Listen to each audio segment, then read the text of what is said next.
What's going on, everyone? DSP here, and welcome to yet another edition of the Hateful Truth video game review series, where you can get maximum truth and minimum bullshit. I'm going to tell you it like it is and cut through all that nonsense that you hear in the mainstream gaming media.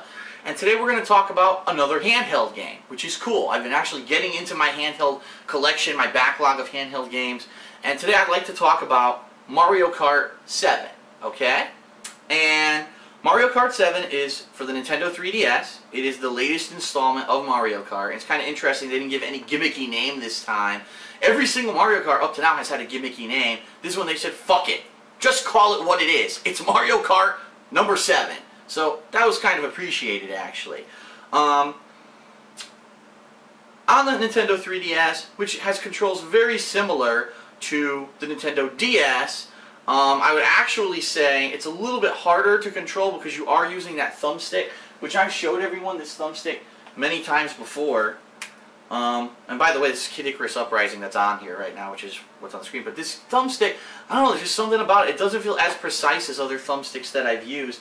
And I'm absolutely sure that in a year they're going to, or not even in a year, probably by Christmas they'll release a new version of that damn thing with 2 thumbsticks that are better anyway.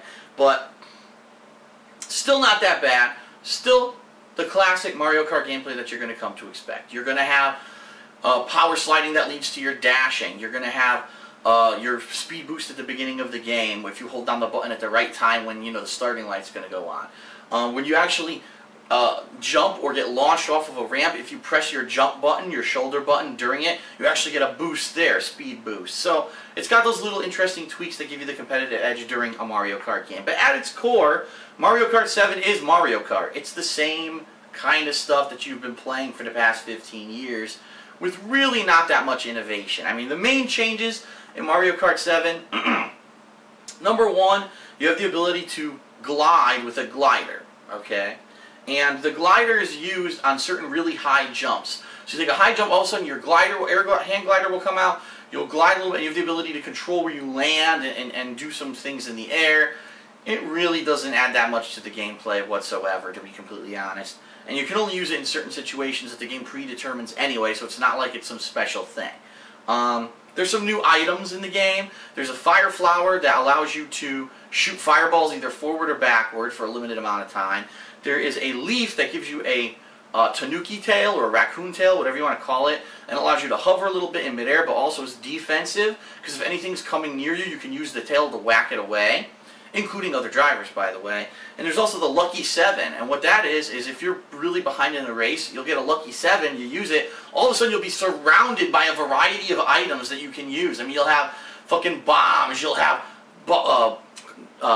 turtle shells, you'll have banana peels, you'll have stars, you'll have every item you can think of to be surrounded by it, and you can then use them against your opponents to try to catch up, okay? As usual, the game is half and half new and old content, and they've done this for the past several Mario Kart games, where you're going to have one circuit that's 4 different, 4 different races, and each one is actually made up of 4 different courses, and all those are new. So you get 16 new courses right off the bat, including a new Rainbow Road, which is pretty neat. There's usually a new Rainbow Road in every one, but I really like the new Rainbow Road in this version. As opposed to, there's another half of the game that's all classic tracks that have been redone for the new game with some new additions on them, but they're basically classic tracks coming back. And so you're going to have 16 classic tracks and 16 brand new tracks. Some of the classic tracks actually make some really cool use of things like the glider. Like one of them was like Mario Circuit 2 from the original Mario Kart, where you get to have a jump with the glider during it, which is really neat. It's actually funny because for me, I actually found it was easier to drive on the classic tracks than on the newer tracks because I knew what they were going to be. So like I was tearing it up in the, they have classic Rainbow Road from Mario Kart 1 in this game. I never lost like ever racing in it. I just kicked everyone's ass. Even on the hardest difficulty, I whooped their fucking asses in it. But then when it came to the newer tracks, I wasn't sure what I was doing that much. It was a lot harder. So, the elephant in the room is 3D. I mean, the game's in 3D. It's 3DS, that's the gimmick. Does it really add to the gameplay? My honest answer, not at all. Unlike Super Mario 3D Land that I talked about in another Hateful Truth review, where I really feel that the 3D added to the game, and that there were stages that really utilized the 3D appropriately. I really don't think it added much, if anything, to this game. I mean, let's be honest, it always was kind of a 3D perspective when you were playing Mario Kart, but it never really jumped out at you. So in this game, okay, things kind of maybe jump out at you a little bit, but I really don't think it adds much to the game, and I don't think it's a gimmick enough to buy the game, you know, because, oh, there's 3D with Mario Kart. It just doesn't really come through as some amazing thing, you know what I mean? So what do I think about the game? I mean, it's Mario Kart, you know what I mean? It's pretty much what you would expect. As you play through the circuits, you unlock what they call coins, and as you unlock more coins, you unlock customization abilities for your vehicle. So you're going to have different body types for your vehicle, some of which may give you more speed, some of which may give you more handling. You're going to get different wheels for your vehicle that do the same thing. You're going to actually be able to unlock different gliders, which may give your vehicle more speed or whatever in the air. And then, of course, the biggest unlockable are the racers, where at first, I believe, I'm trying to remember how many were in the default cast of the game, and of course I don't think this is going to show me, now that I'm looking at the instruction booklet, I don't think it's going to show me the select screen. So initially I'm not going to be able to tell you how many racers there are. I think there might be like 10 racers initially, but once you continue to play the game, you actually unlock about double that. So there are some first timers as well, like there's Honeybee. Don't ask me what the fuck game Honeybee's from, because I couldn't tell you. There's what do you call the walker or the crawler, that's you know, caterpillar style character from Super Mario World's in it. Lakitu is actually a driver in this game, so it's pretty neat, some of the characters that you can unlock. And actually, by the end of the game, I was using some of them. I think it's called Wiggler, the caterpillar that walks. I was actually using some of these guys by the end of the game. As you play through it, you unlock the drivers by playing each circuit at a harder difficulty level. So just like in previous Mario Kart, you got 50cc, 100cc, and 150cc, and each one you basically drive faster, and the difficulty of the CPU gets much more difficult as you play through them at the higher speeds. Once you've completed every single level in the 150cc ranking, you will then unlock mirror ranking. It's called the Mirror Cup, where it's basically these courses flipped, not backwards, but actually like flipped from left to right. So I think you put a mirror up to it from the side, it completely flips the course around. And that's pretty neat as well. I can say I beat everything, okay? I beat every course, every speed, even Mirror Cup. I beat everything because I'm a fan of Mario Kart, so I played through everything. And was it fun? Absolutely. But it's still Mario Kart. There really isn't much, if any, innovation in this game. It plays very similarly to Mario Kart from the Nintendo 3DS, or not the 3DS, the Nintendo DS, with the exception that they took out the snaking exploit. There was an exploit in that game where you could just keep power sliding back and forth and get infinite boosts throughout the entire course. That's not in this game anymore, and that's a welcome thing that they took out, because that was fucking annoying as hell. That being said, the game still has problems, especially when you go to play online.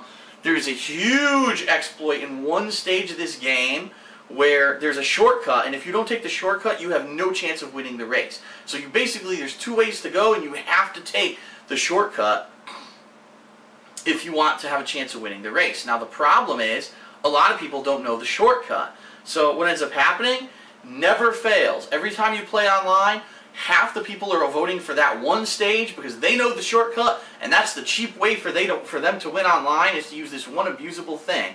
And so it's really annoying. You try to play online, you end up playing the same stage sometimes multiple times because the fucking people are cheaters, basically. Oh, I know one exploit, let me use it over and over and over and make the game unfun for everyone else. Why? Because it's this mentality that, oh, I'm such a better person if I can beat you at a game online. The same reason people cheat in Call of Duty and cheat in other stuff, they're doing it in Mario Kart. And it's really fucking annoying, and I think that it's ruining the online gameplay right now. That being said, Nintendo has announced they are going to patch it when I have no fucking clue, considering the game's been out for over 4 months and they still haven't done it. What the hell's taking them so long?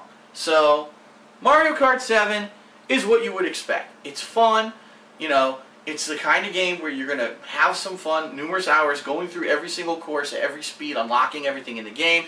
Then you're going to go online to play it, and you're going to be disappointed because everyone fucking cheats online. So, it is what it is. For me, Mario Kart's a fun game. I've always liked Mario Kart. I played every single Mario Kart except for the one that was on Game Boy Advance. I played all the others, okay? So we're talking Super Nintendo, Nintendo 64, GameCube, Nintendo DS, Nintendo Wii, and now Nintendo 3DS. So I only skipped one of them ever. And I like the way the series has progressed over the years, but at this point I think they're finally out of ideas. I think they're finally like, alright, we've run the gamut of everything we can think of to throw into this game, and we're not sure what else to do besides just make new courses. I mean, they've tried everything. In Double Dash, they tried adding additional people, to swap out during driving, and, different things that they've tried over the course of the year. Remember on the DS, you could use the touchscreen or whatever. It was really weird, the stuff that you could do over the course of the series. At this point, just the gimmick of adding a 3D perspective and 3D, visuals really doesn't do it that much of justice of saying that this is another new installment. I would say for hardcore fans of the series, you're really going to like it, obviously. For people who've been there, done that, and are looking for some innovation or something new, there's not really enough here to bide you over. And if you're looking for fun online play, I hate to say it, you're not going to get it. There's too many assholes out there that are just so about getting the win and not caring about having fun that they keep voting the same fucking race over and over and over so they can use this fucking shortcut and get a cheap win. And it's a loser, it's a shitty mentality to have when you're trying to play a game. Let's be honest, is this a competitive game? No. Are there tournaments worldwide for this game? No. Do the rankings matter? No. So why the fuck do you have to exploit the game every time you play online? Because you're a loser. And you get some kind of gratification when you cheat and you think that you gotta win because you know a shortcut someone else doesn't, and the game basically has this bug. It's not a bug, but it's just a very poorly designed course. So unfortunately, it is disappointing that the online play is like that, but it is what it is. Mario Kart 7 is fun, but it's not an amazingly, I'm going to blow you away kind of game. And I'll be honest, at this point, it's kind of getting old, and they really didn't add anything new to the formula here that's enough that I would say, wow, this is a great game. You have to rush out and buy it because they did such a good job. It's like, it's Mario Kart. You know exactly what you're getting. So I'm going to give Mario Kart 7 a 7. That's right. Mario Kart 7 gets a 7 out of 10.